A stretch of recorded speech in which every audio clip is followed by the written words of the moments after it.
बोलो भागवत भगवान की जय। चतुर्थी स्कंद 27वां अध्याय। पुरंजनपुरी पर चंडवे की चढ़ाई तथा काल कन्या का चरित्र।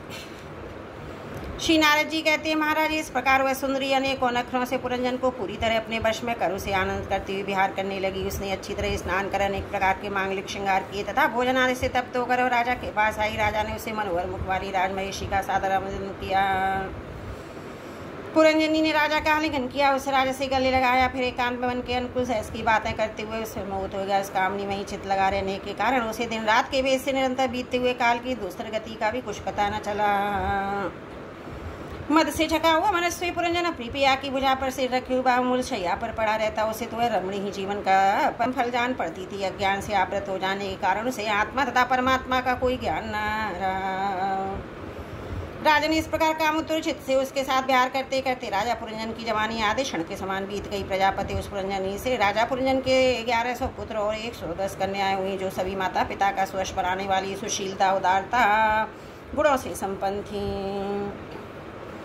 ये पुरंजनी नाम से विख्यात हुई। इतने में ही उस सम्राट की लंबी आयु का आधा भाग निकल गया। फिर पांचाल राज पुरंजन ने पितृवंश की वृद्धि करने वाले पुत्रों का वधुओं के साथ और कन्याओं का उनके योग्य वरों के साथ विवाह कर दिया। पुत्रों में से प्रत्येक के 100 पुत्र हुए। इनमें वृद्धि को प्राप्त होकर पुरंजन का वंश सारे पांचाल देश में फैल गया। इन पुत्र पौत्र ग्रह कोश सेवक मंत्री आदि में ममता हो जाने से वह इन विषयों में ही बंध गया।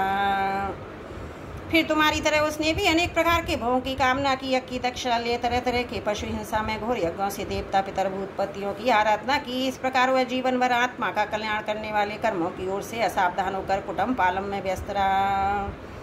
अंत में वृद्धावस्था का समय आ पहुंचा तो स्त्री लंपट पुरुषों को बड़ा प्रिय होता है। राजन चंडवे नाम का एक गंधर्वराज है, उसके अधीन 360 महाबलवान गंधर्व रहते। इसके साथ मिथुन भाव से स्थित कृष्ण और शुक्ल वर्ण की इतनी गंधर्वियां भी हैं। बारी बारी से चक्कर लगाकर भोग विलास की सामग्रियों से भरी पूरी नगरी को लूटती हैं।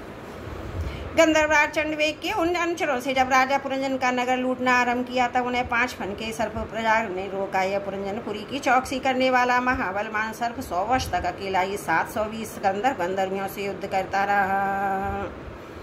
बहुत से वीरों के साथ अकेले युद्ध के कारण वो अपने एकमात्र संबंधी प्रजागर को बलहीन हुआ देख राजा पुरंजन को अपने राष्ट्र और नगर में रहने वाले अन्य बांधवों के सहित बड़ी चिंता हुई।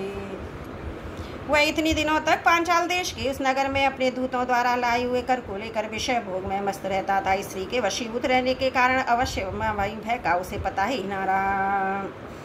बहिष्मणि दिनों काल की एक कन्यावर की खोज में त्रिलोकी में भटकी, फिर भी उसे किसी ने स्वीकार नहीं किया। वह काल कन्या जरा बड़ी भाग्यहीना थी, इसलिए लोग इससे दुर्भागा कहते थे।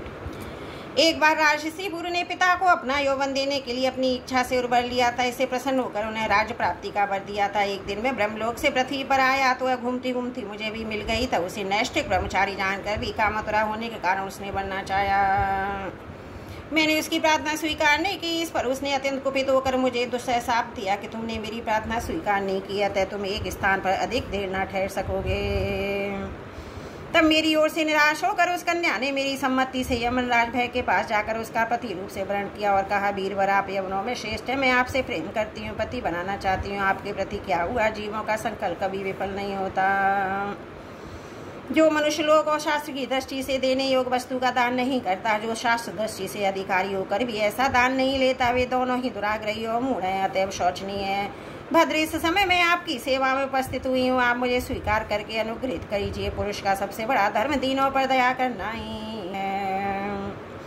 कालकन्या की बात सुनकर यवनराज ने विधाता का एक गुप्त कार्य कराने की इच्छा से मुस्कुराते उससे कहा, मैंने योग दृष्टि से देखकर तेरे लिए एक पति निश्चय किया है। तू सबका अनिष्ट करने वाली है, इसलिए किसी को भी अच्छी नहीं लगती, इसी से लोग तुझे स्वीकार नहीं करते। अतः इस कर्म जनित लोग को तू अलक्षित होकर बलात् भोग तू मेरी सेना ले जा।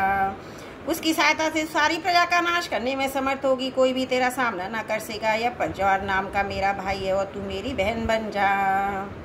तुम दोनों के साथ में अव्यक्त गति से भयंकर सेना लेकर सारे लोकों में विचरूंगा।